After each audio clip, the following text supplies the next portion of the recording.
حضور، ہمیں غیب پر ایمان لانے کے لیے کیوں کہا گیا ہے؟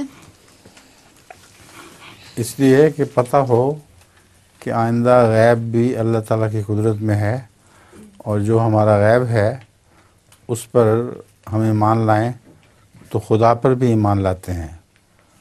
اللہ تعالیٰ غیب ہے نا، تو اگر غیب پر ایمان نہیں لائیں گے تو اللہ پر کیسے ایمان لائیں گے؟ بہت سے غیب ہیں جو حاضر میں بدلتے رہتے ہیں، پہلے غیب ہوتے تھے پھر حاضر ہو گئے۔ آج کل کی دنیا میں جو ایجادات ہو رہی ہیں اس سے پہلے زمانے میں وہ غائب تھیں، تو اب وہ غیب سے حاضر بنتی چلی جا رہی ہیں۔